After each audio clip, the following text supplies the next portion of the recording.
Good afternoon, students. Today we are going to discuss various ways by which oxygen demand of waste can be expressed. So let us discuss the concept of THOD, that means theoretical oxygen demand, COD, that means chemical oxygen demand, and BOD, that means biochemical oxygen demand. This is how the oxygen demand of waste is expressed, either in terms of COD or BOD or chemical oxygen demand or theoretical. Now, waste are usually treated by supplying them with oxygen so that bacteria can utilize the organic matter present in the waste as food. And if you look at the general equation, bacteria feed on the waste in presence of oxygen, and what we get is the treated waste. Okay, but the complex nature of domestic sewage, you can say, interferes with its complete analysis.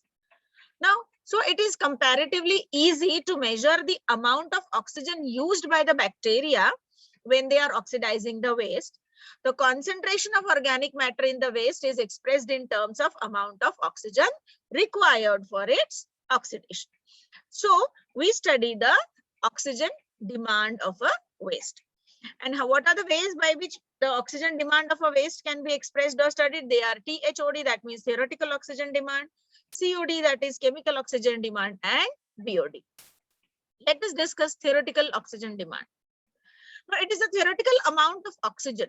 That means theoretical amount means we calculate it on pen, paper, on a notebook or on a paper. We calculate how much amount of oxygen will be required for oxidizing the organic fraction present in the waste. So this is the theoretical amount of oxygen required to oxidize the organic fraction of the waste completely into carbon dioxide and water. So if, say for example, if we discuss the oxidation of glucose, let us understand how do we calculate the theoretical oxygen demand. So this is the general equation which is explaining us the oxidation of glucose. So glucose is oxidized into oxygen and water. Should be CO2 and water. Okay, it should be CO2. Now we calculate theoretical oxygen demand of say 300 milligram per liter solution of glucose. Say for example, if the waste contains 300 mg per liter solution of glucose, then we compare, okay, how much fraction of glucose was present, how much of oxygen was required, how much of CO2 and H2O were liberated. And by doing that, we find out that if 300 mg of glucose is present in the waste, okay, how much amount of oxygen is required? 321. This is the 321 mg per liter is the theoretical oxygen demand. But sewage is so complicated in nature, it contains n number of organic matter in it, that theoretical oxygen demand cannot be calculated in practice. It is, you can say, practically impossible to calculate the theoretical amount of oxygen required theoretically. So what we can do is, it is approximated. Theoretical amount is approximated by finding out the chemical oxygen demand. Okay, what is chemical oxygen demand, COD? It is based upon the fact that all organic matter, with a few exceptions, can be oxidized by strong oxidizing agents. Okay, almost all organic matter present in the waste can be oxidized by using a strong chemical oxidizing agent under acidic condition, with a few exceptions. Now, during the determination of chemical oxygen demand, organic matter is converted into carbon dioxide and water. Okay. Now, as a result, CO2 values are greater than biochemical. Now see, when we are finding out, or when we calculate the chemical oxygen demand, okay, we consider that the organic matter is converted into carbon dioxide and water. But here we do not take into consideration some of the, you can say, we do not consider the biological assimilability of these substances, right? During chemical oxygen demand determination, organic matter is converted into CO2 and H2O, regardless of biological assimilability of substances. Okay, and that is why the COD values are greater than BOD values, and they are much greater when significant amount of biologically resistant organic matter is present. Okay. So when we are actually finding out the COD, we do not consider how much amount of you can say non-biodegradable compound is present, or how much amount of biologically resistant matter is present. And that is why the COD values, whatever we get, are always more. Now, what are the advantages of finding out COD? The major advantage is that it is completed in short period of time. Okay, almost within 3 hours, you can find out what is the oxygen demand of the waste by COD determination, rather than 5 days which are required for measurement of biochemical oxygen demand, that is BOD. And that is why many times, in many instances, determination of COD is a substitute for determination, substitute for BOD test, because we get the result faster within 3 hours, and we can estimate what is the oxygen demand of the waste. And because the time required is shorter, that is the major advantage of this test. What is the disadvantage? One of the important limitation of COD is the test cannot differentiate between biologically oxidizable and biologically inert organic matter. And that is why whatever values we generally get are higher. Secondly, it doesn't provide any evidence of the rate at which biologically active material would be stabilized under conditions that exist in nature. It doesn't provide you the rate at which biologically active material can be stabilized under the conditions that are existing in nature. So these are the major drawbacks. But the advantage being that it is completed in 3 hours, the test is used as a substitute for BOD. What is biochemical oxygen demand? It is the amount of oxygen required for the oxidation of waste by a heterogeneous microbial population. Okay, amount of oxygen required by heterogeneous microbial population for oxidation of, or you can say for degradation of organic matter present in the waste. Hence, BOD is a measure of concentration of organic matter in the waste that can be oxidized by microbes or bacteria. BOD is essentially a bioassay procedure, because here microorganisms are involved in the oxidation of the organic matter. So it's a bioassay procedure involving measurement of oxygen consumed by living organisms while utilizing organic matter present in the waste under conditions as similar as possible that exist in nature. Okay. The oxidative reactions that are involved in BOD test are a result of biological activities, microbial activities. Okay, that means microbes are consuming oxygen and degrading the organic matter, breaking down the organic matter. So oxidative reactions are the result of biological activity, and the rate at which the reaction proceeds is governed to a major extent by number of microbes present, that is population of microorganisms, and the temperature. Okay. Now, temperature effects are held constant by performing the test. When we are performing the test in laboratory and finding out what is the biochemical oxygen demand of a waste, we carry out the test at 20 degrees Celsius, which is more or less a median value as far as all natural bodies are concerned. So the temperature factor is kept constant by carrying out the test at 20 degrees Celsius. Now, theoretically, infinite time is required for complete biological oxidation of organic matter. But for all the purposes, the reaction is the reaction is considered to be completed within 20 days. Okay. Theoretically, infinite time will be required, but for all purposes, most of the biological oxidation reactions are completed within 20 days. So BOD 20 is considered. That means 20-day BOD was determined initially. However, 20-day period is a very long period to wait for results for most of the cases. When we want to determine the biochemical oxygen demand, a 20-day period is a very long period. Okay, so experimentally, it has been found that a large percentage of total BOD is exerted in 5 days. Almost you can say 80% of the BOD is exerted in 5 days. And consequently, the test has been developed on the basis of 5 days incubation period. So instead of going for ultimate BOD, which may take an infinite time, we reduce the time to 20 days, because almost all the reactions or biological oxidation of organic matter completed within 20 days. But 20-day period is also a very long period to wait for the results. And that is why, because large percentage of BOD is exerted in 5 days, that is almost 80% of the BOD is exerted in 5 days. And consequently, the test has been developed on the basis of 5-day incubation period. So we actually find out BOD 5, that means 5-day BOD, amount of oxygen required in 5 days. So BOD is defined as a measurement of oxygen utilized. Okay, BOD is oxygen utilized in the stabilization of organic matter present in sewage by microorganisms over a period of 5 days at 20 degrees Celsius. Okay, 5-day BOD is more easily measured than ultimate BOD. Okay, which may be a very long period of time, which is oxygen required for complete bio-oxidation of waste, which may take infinite time. So if you look at the ways of expressing the sewage, that is theoretical oxygen demand, chemical and biochemical oxygen demand. Theoretical oxygen demand, which is calculated, is always more than chemical oxygen demand, which is more than ultimate BOD, which is more than BOD 5. So usually what we prefer is finding out BOD 5. If you look at the graph, on the y-axis, you have oxygen demand, percentage of oxygen required, oxygen demand. Okay.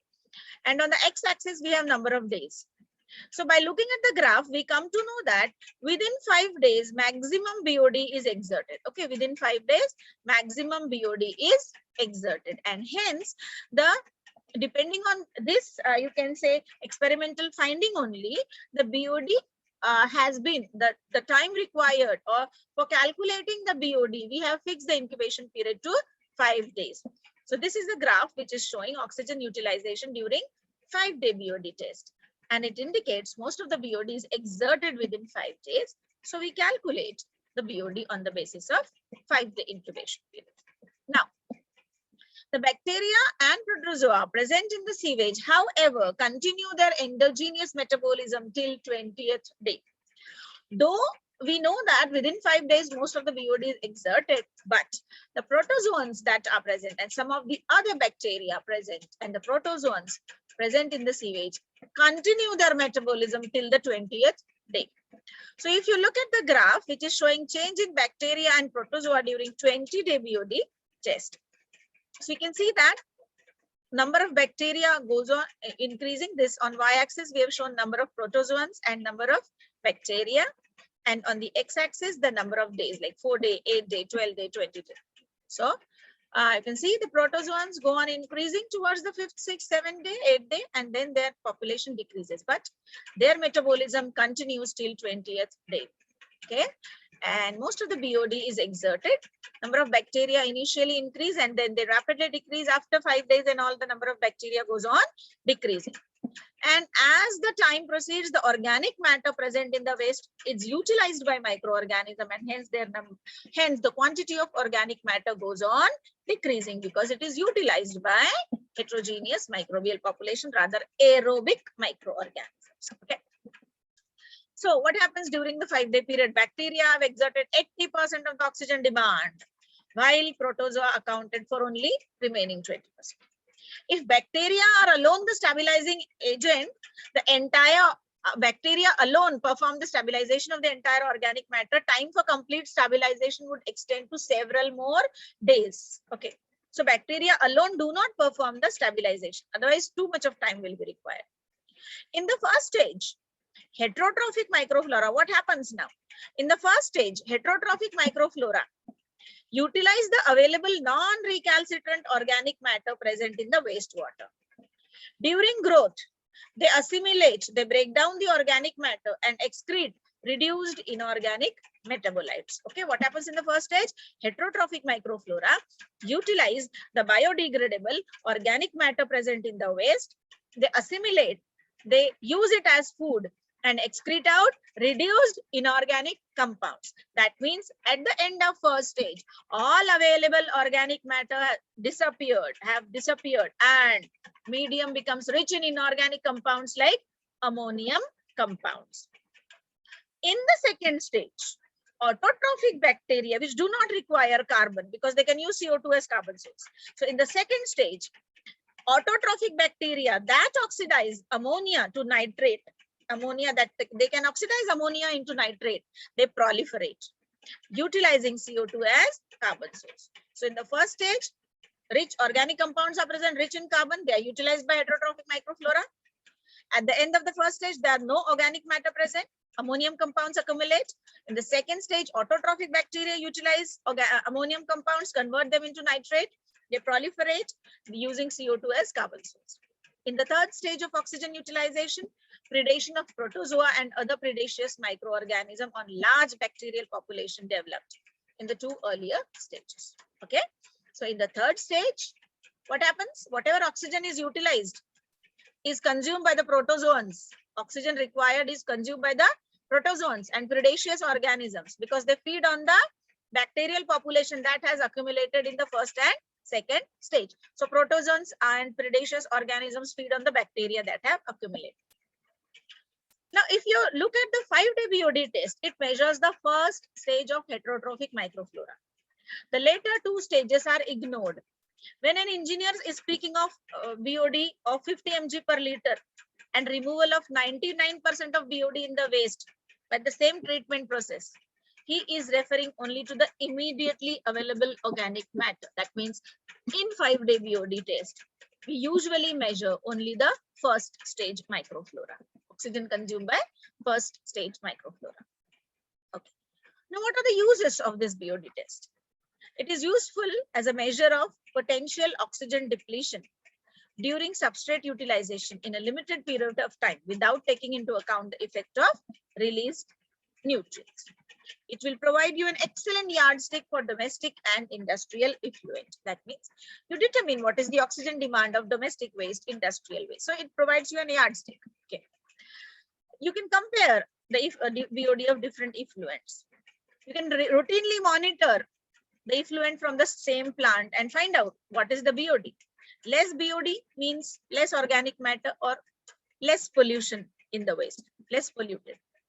And on the basis of the BOD test, standards are set on the basis of the BOD loads entering receiving water body. Okay, that means if you have wastewater and it has been treated and then we find out what is the BOD, if the BOD is very less, that can be directly discharged into the water body.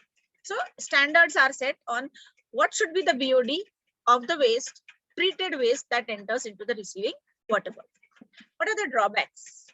BOD test as a measure of potential substrate degradation and or oxygen utilization has number of limitations. Firstly, it ignores the contribution of recalcitrant organic compound, non-biodegradable. Okay, recalcitrant organic compounds are present. And what happens to them, what is their contribution is totally ignored.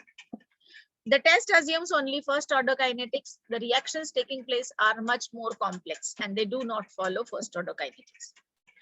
First stage BOD neglects the complex biological events that take place in the later stages. It also ignores the mineralization of organic substrate and potential for algal photosynthesis. Okay.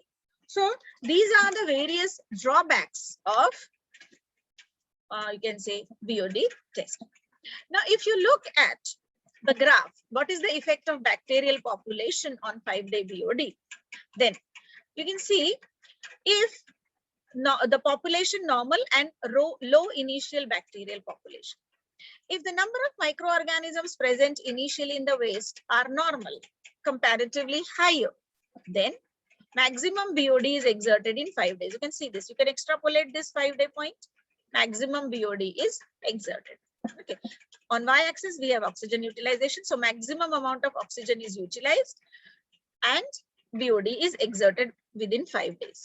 Okay. If the number of bacteria or bacterial population is high enough in the waste, in the 5 days only maximum BOD is exerted. But if the number of bacteria present in the waste are low, less bacterial population is present, then less of BOD is exerted. You can see this, you can just extrapolate this, less BOD is exerted. That means the number of microbes present in sewage should also be considerable. If the microbial population is less, then BOD is not exerted. Okay, proper oxidation of organic matter doesn't take place. So variation in the initial bacterial population have little effect on 5-day BOD, but yes, it does. Less than 1 into 10⁻³ bacteria delays the bacterial growth considerably, and hence delays the protozoal growth also, and hence delays the you can say exertion of BOD. BOD, I mean, oxygen is consumed slowly, degradation or stabilization of waste also occurs very slowly because initial population is less. The effect of low initial bacterial population and very low population can result in loss of protozoal activity during first 5 days. So the 5-day BOD would be below 67. Okay, as seen in the graph. Okay, the 5-day BOD will be very less than 67% if the initial population is very, bacterial population is less. Initial bacterial population is normal, 80% of the BOD will be exerted in 5 days. Now let us discuss what is the effect of acclimated population. If the bacteria are not adapted to the organic matter in the BOD bottle, they will decrease in number until all bacteria are dead or until the bacteria adapt to the substrate. Okay, so in that case also the BOD exerted will be less. The 5-day BOD value for an unacclimated seed will be quite low as compared to acclimated seed. So this upper line is showing acclimated bacteria. So if you look at acclimated bacteria, they have exerted maximum BOD in 5 days. But if the bacteria are not adapted to the organic matter, they will go on dying, or they will try to adapt to the substrate, and in doing so most of the time is wasted. And hence, if the microbial population is unacclimated, it is not adapted to the waste, then 5-day BOD value will be very, very less. Okay. So that is all about the ways of expressing oxygen demand of a waste.